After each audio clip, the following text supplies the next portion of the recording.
Hey there, it's Amy from thecrazycraftlady.com. Today we're going to make some reverse canvas Christmas ornaments that feature some free printables that I have over on my blog.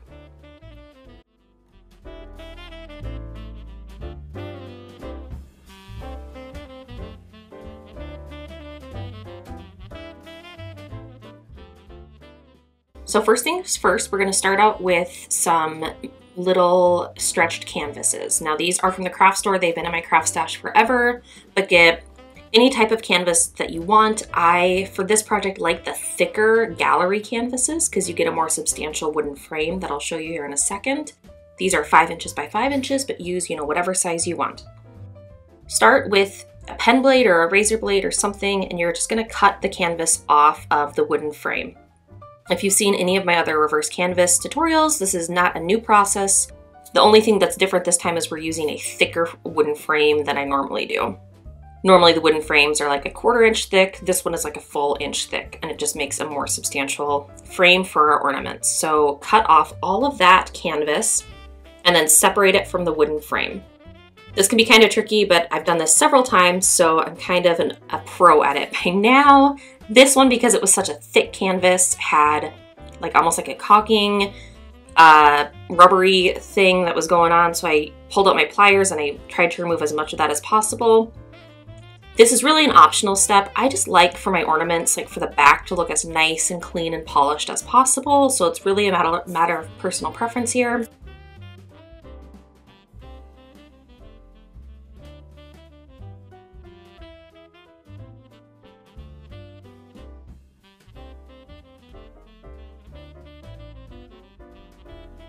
But then once you have like all the frayed edges of the fabric and the staples removed, then you can cut your canvas fabric down to size. So look at the folds of the square and just cut right on the inside edge of each of those folded edges. And so once you lay your square of canvas fabric over the back of the wooden frame, it should cover right up to the edges. You can always trim it later, but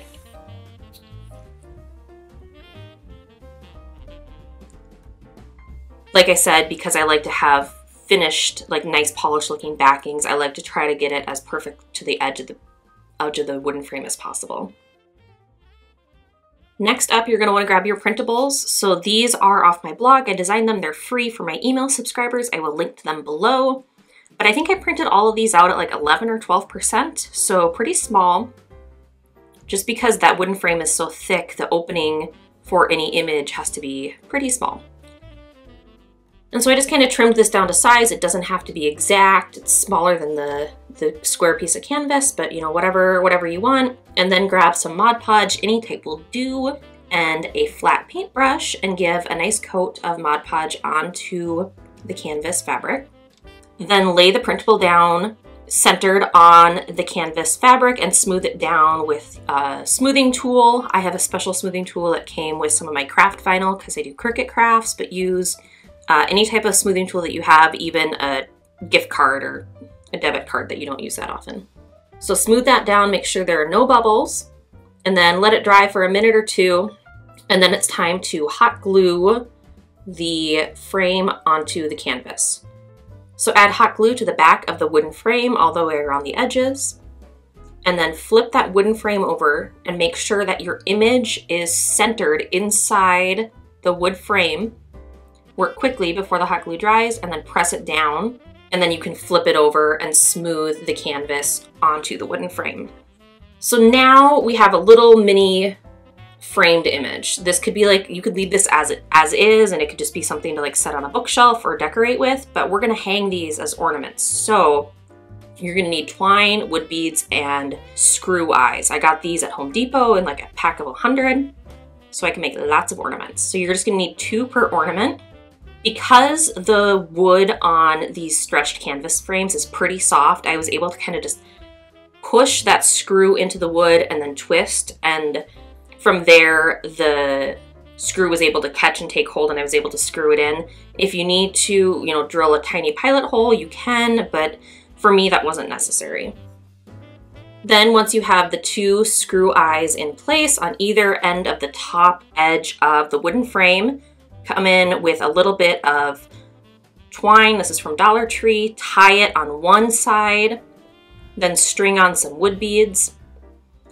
What I do here is I add a little piece of masking tape to the end of the twine, and I just use that while I'm threading the wood beads on, and this keeps that end of that twine from fraying because it can get real messy and it's not very fun. So just guide wood beads over that tape and onto the twine. I think I used 13 little wood beads per ornament here, but depending on what size canvas you've got and what size wood beads, it could totally be different for you. Just kind of do whatever you think looks nice. Another option is you could paint or stain these wood beads. You could paint or stain the wood frame. Like, the possibilities are endless depending on like your color palette for decorating and your personal style. And then just string that twine through the other screw eye and give it a double knot. And that's it. You're ready to hang your ornament on your Christmas tree. So I made 4 of these in different styles. Like I said, these are free printables that you can get over on my blog. I will link to them. And you can download and print them for your own ornaments or for gallery walls or whatever you like. I do hope you enjoyed this tutorial. Until next time, happy making and Merry Christmas.